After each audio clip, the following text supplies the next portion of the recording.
Merci Seigneur. Ce matin, nous avons le plaisir et le privilège d'avoir avec nous le pasteur Nilesh de l'Assemblée de Dieu de Debreuil, avec son papa, sa maman et son frère et son épouse. Quel bonheur. Mettez-vous debout, frère. Mettez-vous debout, toute la famille. Toute la famille. Mettez-vous debout. Nous applaudissons nos frères qui sont avec nous. Alléluia. Merci Seigneur. Gloire à toi Jésus-Christ. Merci Saint-Esprit. Applaudissez le serviteur du Seigneur. Alléluia. Merci Seigneur Jésus-Christ. Sois welcome mon frère. Bienvenue. Que Dieu puisse t'utiliser. Alléluia.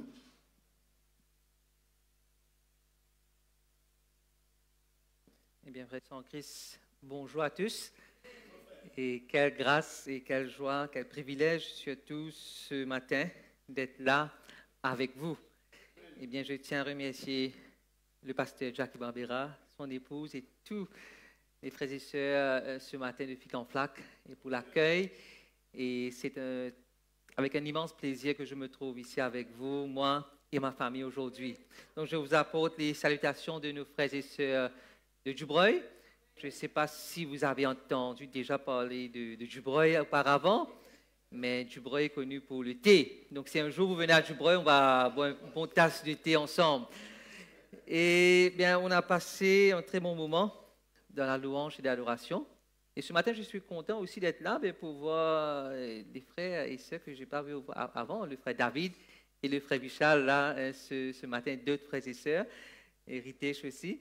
Et bien, que le Seigneur vous bénisse tous et on va écouter la parole du Seigneur. Je vous invite ce matin à aller ensemble avec moi dans le livre de Daniel, le chapitre 1er, à partir du verset 1er.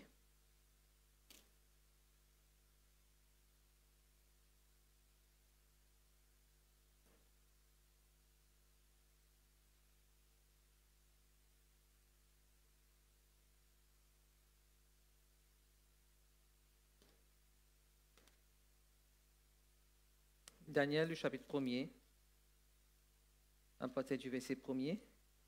On va lire le chapitre en entier et puis je commenterai dessus. La troisième année du règne de Joachim, roi de Juda, Nebuchadnezzar, roi de Babylone, marcha contre Jérusalem et l'assiégea.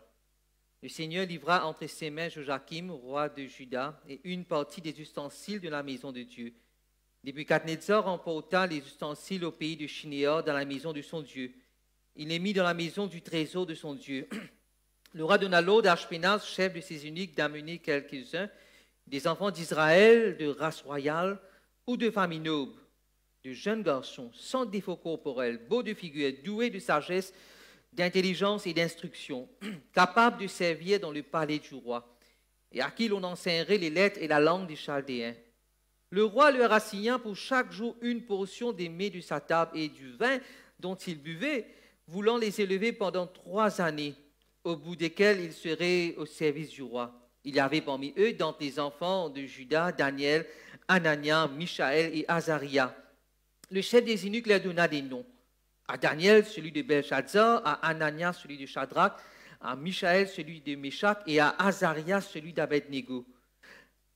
Daniel résolut de ne pas se souiller par les mets du roi et par le vin dont le roi buvait. Et il pria le chef des eunuques de ne pas l'obliger à se souiller. Dieu fit trouver à Daniel faveur et grâce devant qui? Devant le chef des eunuques. Le chef des eunuques dit à Daniel, « Je crains mon Seigneur le roi qui a fixé ce que vous devez manger et boire. Pourquoi verrait-il votre visage plus abattu que celui des jeunes gens de votre âge? Vous explosiez ma tête auprès du roi. » Alors Daniel dit à l'intendant à qui le chef des eunuques avait remis la surveillance de Daniel, de Anania, de Michaël et d'Azaria, « Éprouve tes serviteurs pendant 10 jours et qu'on nous donne des légumes à manger et de l'eau à boire. Tu regarderas ensuite notre visage et celui des jeunes gens qui mangent les mets du roi et tu agiras avec tes serviteurs d'après ce que tu auras vu. » Il leur accorda ce qu'ils demandaient et les éprouva pendant 10 jours. Au bout de 10 jours, ils avaient meilleur visage et plus d'embonpoint que tous les jeunes gens qui mangeaient les mets du roi. L'intendant emportait les mets et les vins qui leur étaient destinés et il leur donnait des légumes. Dieu accorda à ces 4 jeunes gens de la science, de l'intelligence dans toutes les lettres et de la sagesse. Et Daniel expliquait toutes les visions et tous les songes. Au terme fixé par le roi pour qu'on les lui amenât, le chef des eunuques les présenta à Nebuchadnezzar. Le roi s'entretint avec eux, et parmi tous ces jeunes gens, il ne s'en trouva aucun comme Daniel, Anania, Michaël et Azaria. Il fut donc admis au service du roi. Sur tous les objets qui réclamaient de la sagesse et de l'intelligence et sur lesquels le roi les interrogeait, il les trouva 10 fois supérieurs à tous les magiciens et astrologues qui étaient dans tout son royaume. Ainsi fut Daniel jusqu'à la première année du roi Cyrus. Amen. Et bien, nous avons lu beaucoup de versets. Et ce matin, c'est un passage très connu. Je suis sûr que vous avez entendu parler de ça avant, de ce passage. Ce texte nous parle de Nebuchadnezzar, roi de Babylone, qui remporta la guerre contre Joachim, roi de Juda. Et par conséquent, il emporta une partie des ustensiles de la maison de Dieu et le mit dans la maison de son Dieu. Et il prit aussi en captivité des jeunes gens, dont nous venons de lire ce matin, et les emmena en Babylone. Babylone. Laissez-moi vous parler de Babylone. Et le titre de mon message ce matin, c'est « Comment vivre en Babylone ». Babylone représente quoi? Babylone représente quoi? Babylone représente le monde des non-croyants, le monde du péché, un monde éloigné de Dieu, un monde entouré des mauvaises pratiques, un monde où il y a beaucoup d'immoralité. On peut dire un peu aujourd'hui, c'est le monde que nous vivons, ce que nous voyons autour de nous, ce qui se passe autour de nous, le monde où nous vivons aujourd'hui. Comment Daniel a fait, lui et ses amis, et comment moi et vous, nous pouvons faire aujourd'hui dans notre Babylone à nous. Dans le monde où nous vivons, aujourd'hui, l'immoralité prend une ascendance extraordinaire. Aujourd'hui, nous entendons, nous voyons des choses qui se passent autour de nous. Et nous disons, mais dans quel monde nous sommes? Comment vivre en Babylone? Et un premier point que je veux laisser dans votre cœur ce matin, c'est se souvenir que Dieu est toujours au contrôle de la situation. Dans notre Babylone, dans le monde que nous vivons aujourd'hui, il faut toujours se rappeler de cela, que Dieu est au contrôle de la situation. Daniel était âgé à peu près de... Est-ce que vous savez quel âge Daniel avait lorsqu'il était emmené en captivité? 16 ans, 15 ans, 16 ans, 17 ans. Donc très jeune. Je ne sais pas s'il y a des jeunes parmi nous qui ont 15 ans, 16 ans, 17 ans. Essayez de penser. Il n'a pas choisi de partir là-bas. Aujourd'hui, on choisit, on veut partir, on va partir au Canada, en Europe. C'est nous qui choisissons cela. Et parfois, nous trouvons des difficultés. Ou même dans Maurice, vous quittez Ficamplats, vous allez venir rester à Dubreuil. Vous allez trouver ça difficile. Vous serez dépaysé. Ça va prendre du temps. Mais essayez d'imaginer ce jeune homme, ce groupe de jeunes, 15 ans, 16 ans ou 17 ans, qui sont loin de leurs parents, loin de leurs environnements. Qu'est-ce qui se passe dans leur tête? Souvent, des fois, il y a des situations que nous passons, il y a des circonstances dans la vie où nous allons dire « Pourquoi moi, Seigneur ?» Ou bien la grande question « Où es-tu, Seigneur ?» Où est Dieu? Où est le Seigneur? Pourquoi moi, Seigneur? Et nous pensons que Dieu nous a laissés, ou bien Dieu nous a abandonnés. Mais laissez-moi vous dire ce matin que Dieu est toujours au contrôle de la situation. Dieu est au contrôle de la situation. Comme nous le disons en anglais, God has the upper hand. Dieu contrôle la situation. Dans ce texte que nous avons lu, Nebuchadnezzar pensait que c'est lui qui contrôle la situation. Mais non, quand nous lisons dans le verset 2, il nous dit que le Seigneur livra entre ses mains. Parce que Dieu avait un autre plan. Nous voyons seulement ce qui se passe aujourd'hui, maintenant, mais Dieu voit ce qui va se passer demain, devant, dans 5 ans, dans 10 ans. Nebuchadnezzar emporta même les ustensiles au pays de Shinéar, dans la maison de son Dieu. Est-ce que c'était une tentative pour montrer aux enfants de Dieu que le Dieu de Nebuchadnezzar a triomphé aux dépens du Dieu d'Israël? Et qu'est-ce que le roi Nebuchadnezzar a fait aussi? Il a pris la jeunesse. Donc, il n'a pas voulu seulement remporter la victoire aujourd'hui, il a pensé aussi pour après. Quoi de mieux que de finir la jeunesse? Il a dit, allons prendre les jeunes gens intelligents, sans défaut corporel, ces jeunes gens qui représentaient l'avenir de demain, allons prendre tous et l'emmener en Babylone. Peut-être que Nebuchadnezzar pensait qu'il avait détruit Jérusalem complètement. Mais non, Dieu avait notre plan. Et ce que nous savons, dans Romains 8, 28 nous dit cela, nous savons quoi?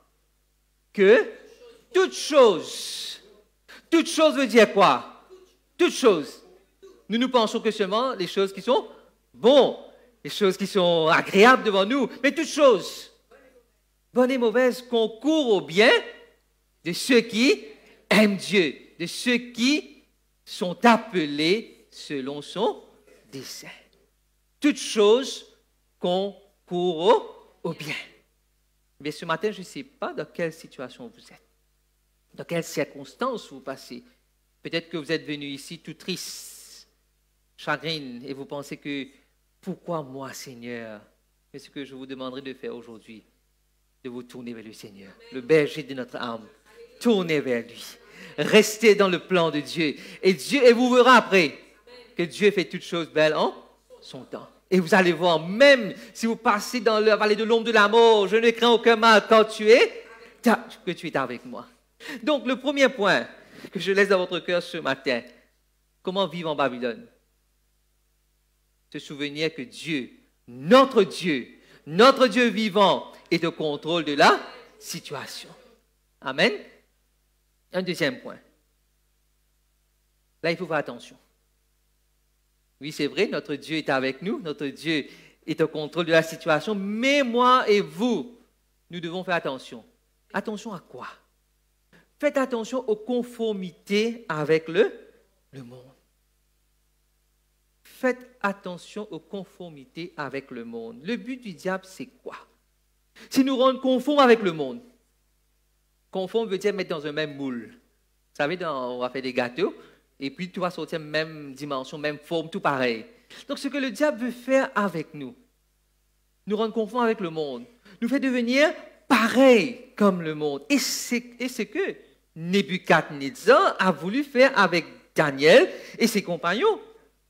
Dans le verset 3, nous est dit que le roi ordonna l'eau d'Ashpenaz, chef de ses eunuques, d'amener quelques-uns des enfants d'Israël, de race royale, ou de famille noble, de jeunes garçons sans défaut corporel, beaux de figure. Et à qui? Qu'est-ce qu'on va faire avec eux? À qui l'on enseignerait les lettres et la langue des... Donc c'est une éducation, ça apprend, vous partez dans un pays demain, il faut apprendre la langue, au moins dire bonjour, au moins demander comment pour manger. Bonjour, merci, comment faire pour manger? On apprend la langue. Ils vont apprendre les lettres et la langue des Chaldéens, la culture, l'éducation de ce pays. Et il n'y a pas seulement ça, il y a la nourriture. Le roi leur assigna pour chaque jour une portion des mets de sa table et du vin dont il buvait, voulant les élever pendant 3 années, au bout desquelles ils seraient au service du roi. Et aussi, le chef des eunuques leur donna des noms. À Daniel, celui de Belshazzar, à Ananias, celui de Shadrach, à Michaël, celui de Meshach, et à Azaria, celui d'Abednego. Vous savez, notre nom, ça représente un peu notre identité, ça. Vous avez déjà rencontré quelqu'un, vous avez mal prononcé son nom. Tout de suite, il va vous corriger. Non, c'est pas ça, ça. Il va même épeler. Non, c'est comme ça. Ben, on aime bien notre nom, hein? Mais allons voir, qu'est-ce que le nom de Daniel représentait? Et quel nom Nebuchadnezzar a donné à Daniel et ses compagnons? Daniel veut dire Dieu est mon juge. Donc le pays, quand les parents donnaient ce nom à Daniel, Dieu est mon juge. Et maintenant, là-bas c'est Belshazzar. Et Belshazzar veut dire Bel protège sa vie. Bel c'est qui? Bel c'est le Dieu principal de Babylone. Tout pareil pour Anania. Anania veut dire le Seigneur fait grâce. On l'appelle maintenant Shadrach. Shadrach veut dire serviteur Aku. Aku, c'était quoi? Le Dieu lune.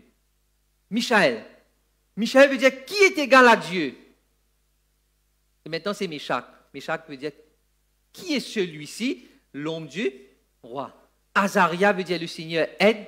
Abednego veut dire serviteur de Négo, qui est Dieu de sagesse ou l'étoile du matin. En Babylone, même leur nom. Donc, le Nebuchadnezzar voulait changer tout avec eux. Quand vous êtes dans Babylone, il faut vivre d'après la culture de Babylone. Leur nom, nourriture et l'éducation, tout va changer. Dans le saut, en 3 ans, ils seraient comme des Babyloniens. C'est un peu ce qui se passe ici-bas, sur cette terre. Il y a un processus. Et pour changer notre identité, vous savez notre identité, notre nom. Le diable veut que nous associons notre identité avec ce monde. Mais moi et vous, nous savons très bien. Notre identité est en Christ. Amen. Notre identité est en Christ. Nous offrir une nourriture venant de ce monde. Notre âme a besoin d'être nourrie. Mais avec quoi nourrit-on notre âme? Est-ce que c'est de la parole de Dieu? Ou bien c'est par rapport à tout ce que nous entendons autour de nous, tout ce que nous voyons. Et c'est facile, ça, de prendre tout cela. Et nous négligeons quoi? La parole de Dieu. L'homme ne vivra pas de pain seulement, mais de tout ce qui sort de la bouche de Dieu. C'est important. Mais aussi, une éducation de ce monde. Je ne parle pas de cette éducation académique. Mais il faut apprendre, il faut progresser dans la vie.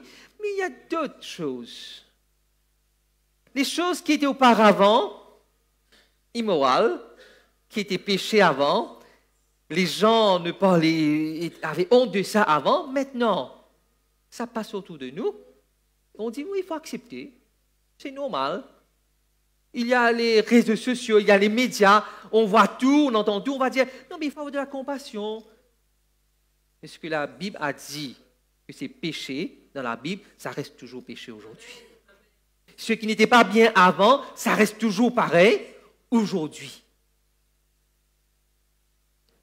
Et dans Romains, chapitre 12, le verset 2, il nous dit que ne vous conformez pas au siècle présent. Amen. Ne vous conformez pas au siècle présent. Et il y a beaucoup de choses dans ce monde où le diable veut que nous associons avec eux. Et nous ressemblons pareil. Il n'y aura plus de différence. Conforme veut dire même moule, même forme. Ne vous conformez pas au siècle présent, mais soyez transformés par le renouvellement de l'intelligence, afin que vous discerniez quelle est la volonté de Dieu, ce qui est bon, agréable et parfait. Amen. Avoir le discernement. Qu'est-ce qui est bon? Qu'est-ce qui est agréable? Qu'est-ce qui est la volonté de Dieu? Qu'est-ce que toi tu veux, Seigneur? Donc il faut faire très attention. Faites attention aux conformités avec ce monde. Et un troisième point. Donc, il faut se souvenir que Dieu est au contrôle de la situation. Il faut faire attention aux conformités avec ce monde.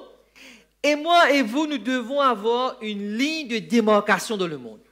Et ça, c'est très important.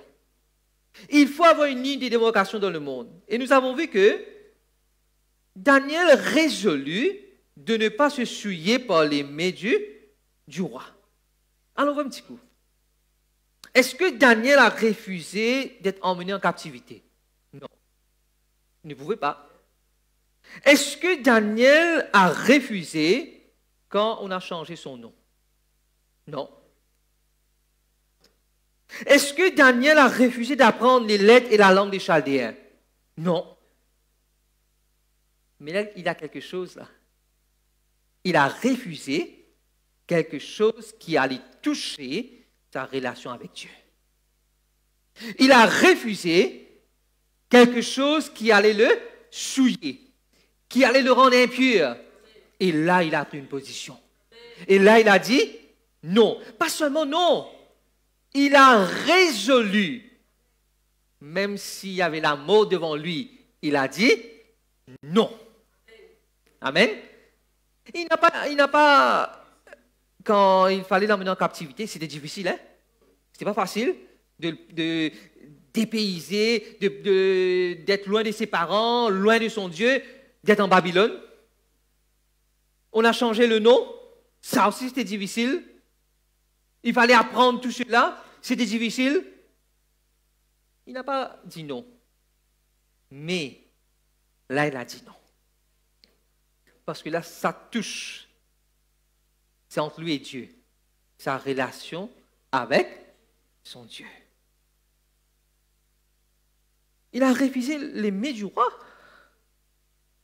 Essayez d'imaginer, qu'est-ce que le roi mangeait? Qu'est-ce que le roi mangeait? Est-ce que c'était pareil? Ben, je ne sais pas, comme nous, on va manger du riz, pommes de terre, ou bien sashimi, ou bien c'était les mets du roi. Je pense que le roi mangeait le meilleur. Il aurait pu prendre et dire, je veux encore. N'est-ce pas? Essayez d'imaginer le vin que le roi buvait. Est-ce que c'était un vin que nous voyons de le supermarché? Peut-être pas ça. C'était le meilleur. Il aurait pu dire, je veux encore du vin. Ou bien il appelle à la maison et dit, tu sais qu'est-ce que j'ai mangé aujourd'hui? Tu sais qu'est-ce que j'ai bu aujourd'hui? Peut-être ce serait une fierté pour lui. Il a dit, non. Il a dit, non. Il a refusé. Et il a dit, je veux prendre quoi? Légumes et de l'eau à boire. Et je fais une petite parenthèse, il n'y a maintenant qu'une restriction pour la nourriture. Vous mangez ce que vous voulez. S'il y a des choses que vous ne pouvez pas manger, vous ne mangez pas. Mais à cette époque, la nourriture peut-être était consacrée aux idoles et ça allait souiller son âme. Il a dit non, il a refusé. Il a refusé. Il a refusé. Et je me pose la question, comment? Ce n'était pas un adulte qui a refusé. C'était un jeune homme. Comment un jeune homme de 16 à 17 ans a pu dire non? Où il a appris ça, de dire non? Mais où il a appris ça? À la maison, avec ses parents. Frères et en Christ, mes amis, ce matin, moi et vous, nous devons avoir une ligne de démarcation. Il y a des choses qui doivent nous différencier de ce monde. Il y a des choses que nous ne pouvons pas faire et que nous ne devons pas faire. Il y a des choses que nous devons dire non. Et parfois, c'est difficile de dire non. On va dire, mais qu'est-ce que les autres vont penser de moi? Qu'est-ce que mes amis vont dire? Comment ça se passe autour de moi? Il faut dire non. Et vous savez quoi? La Bible nous dit que Daniel trouva grâce et faveur devant qui? Devant les chefs des eunuques. Où ça? En Babylone. Il suffit de dire non. Parfois, on ne veut pas dire non. Et là, je fais une petite classe de mathématiques avec vous. Est-ce que vous avez déjà vu ça? Une petite classe de maths, les gens n'aiment pas mathématiques.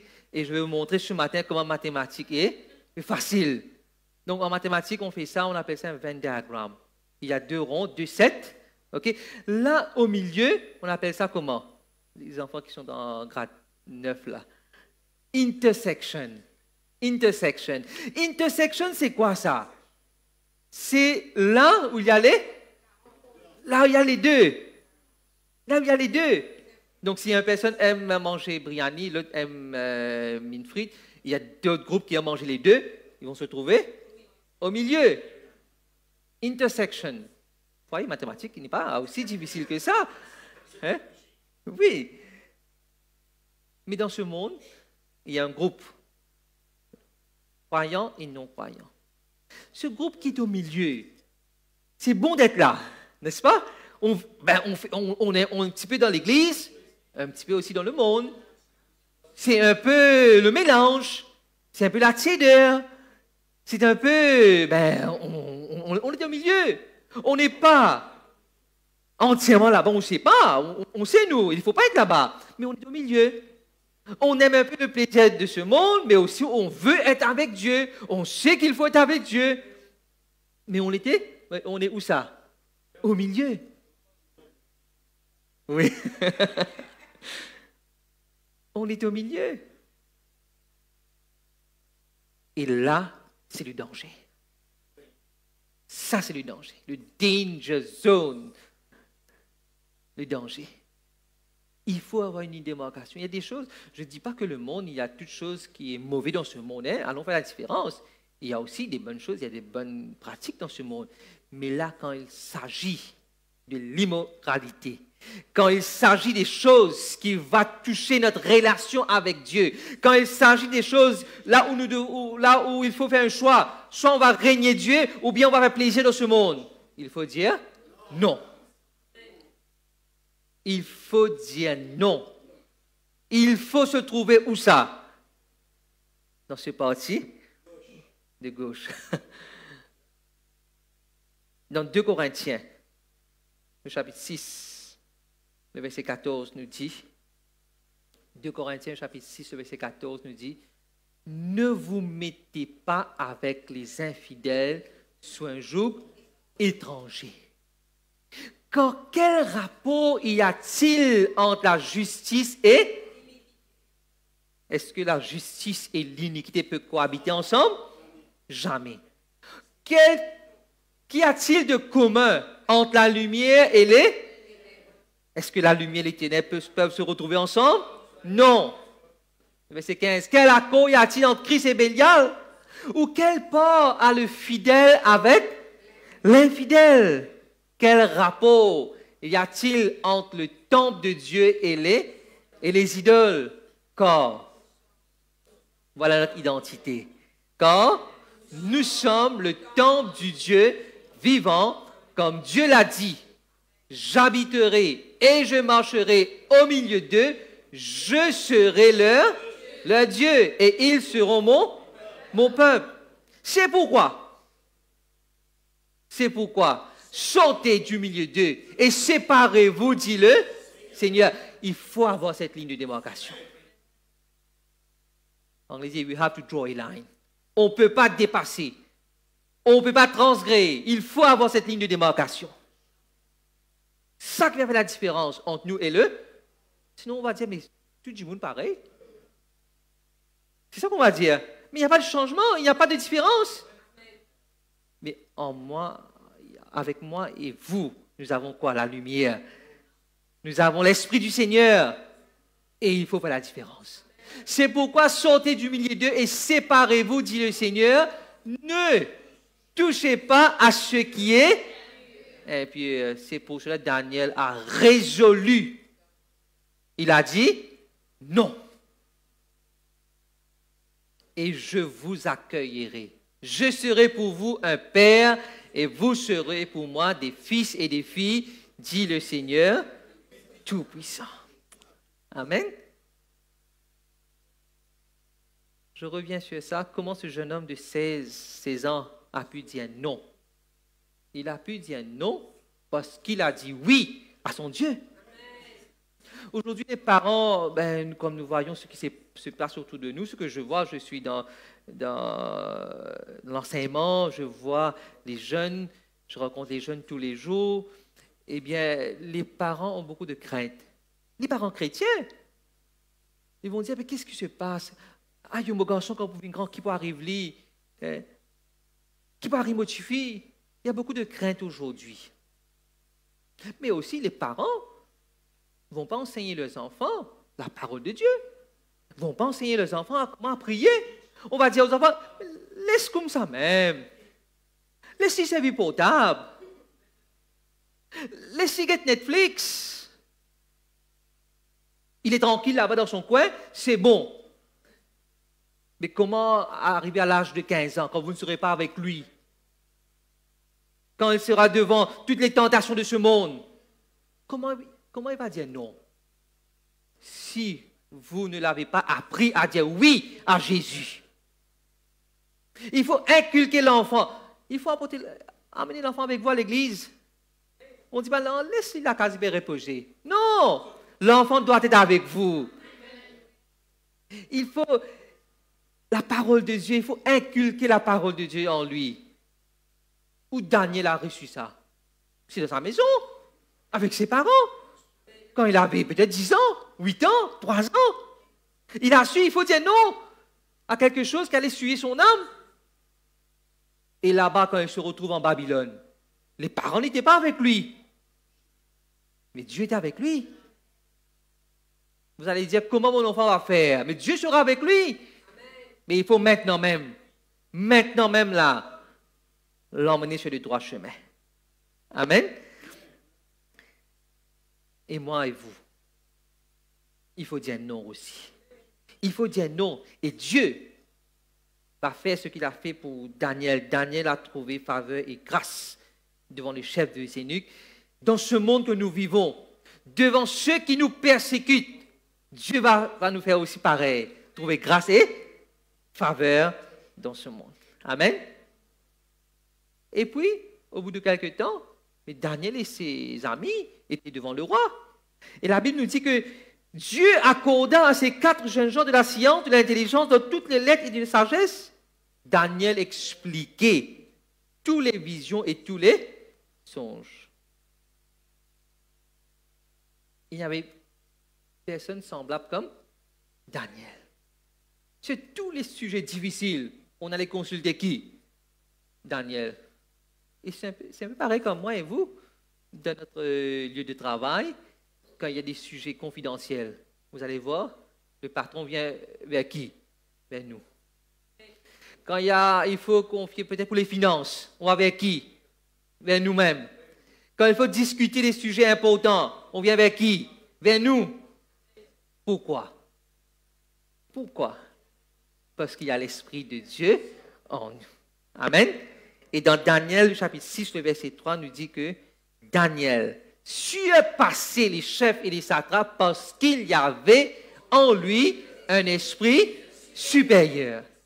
Parce qu'il y avait en lui un esprit supérieur. Frères en Christ, qu'est-ce qui va faire la différence entre nous et le monde? C'est le Saint-Esprit. C'est le Saint-Esprit. C'est ça qui va faire la différence. C'est le Saint-Esprit en nous qui va nous dire non, là, il faut avoir l'attisènement. Là, il faut faire attention. Là, il y a un danger. Là, il y a un piège. Le Saint-Esprit en nous va nous dire, là, il faut dire non.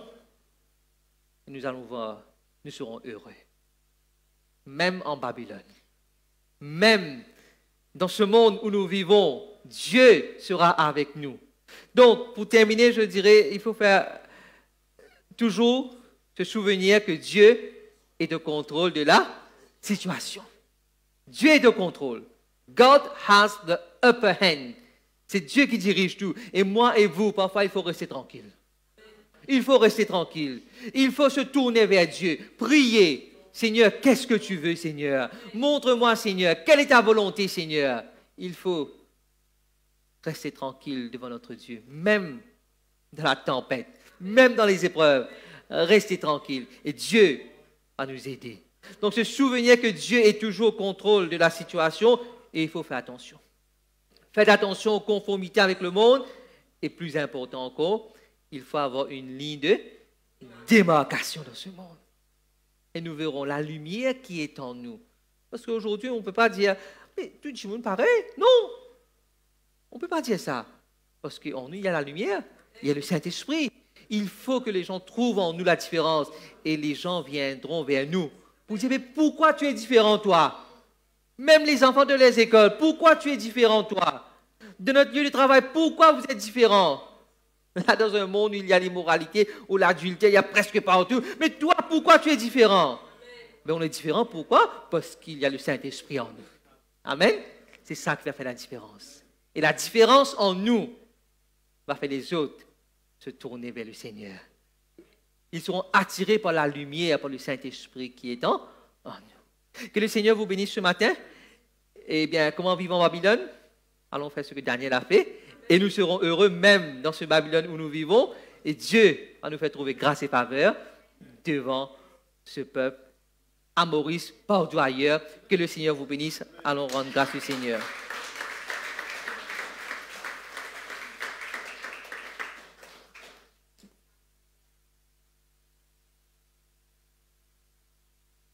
Gloire à Dieu. Vous savez, on vend des jus de fruits dans tous les supermarchés. Souvent, il y a plus d'eau et de sucre que de jus. Là, nous avons eu du concentré, frère. C'est du concentré. Amen. Mais c'était clair et net. Amen. Si vous voulez voir la différence, si vous voulez faire la différence, il faut que ça commence par... Est-ce que Daniel, comme a dit le pasteur, est-ce que Daniel par lui-même a eu ça? Il a reçu ça chez ses parents, dans sa famille. Moïse, est-ce qu'il a appris avec Pharaon ce qu'il fallait faire? Sa maman qui lui a donné ça, cette fois-là. Nous avons une grande responsabilité avec nos enfants. Amen. Si nous-mêmes, nous ne vivons pas la parole, comment vous voulez que vos enfants la vivent? C'est impossible. Des fois, vous dites, mais moi-même, je peux dire ça. Mais moi, depuis que mes enfants sont nés, ils sont dans l'église. Mon fils David, je crois qu'il avait 4 jours, 5 jours, il était déjà dans l'église. Aujourd'hui, il n'est pas dans l'église. Il n'est pas dans l'église. Il a tout dans le monde, il a tout, mais il n'est pas dans l'église. Il a des grands diplômes, il a des tout, il a tout. Il n'est pas dans l'église. Mais la foi que nous lui avons inculquée, elle ne va jamais mourir. Amen. On va voir que ça va porter du fruit. Nous le verrons. J'attends ce jour-là avec confiance. Pas avec impatience, mais avec confiance. Car Dieu fait toutes choses merveilleuses en son temps. Alléluia. Merci Seigneur. Nous nous réjouissons pour cela. Sois glorifié, Papa. Toute la gloire t'appartient, Seigneur. Vraiment, tu es magnifique, Seigneur. Tu es glorieux. Alléluia. Merci, Saint-Esprit.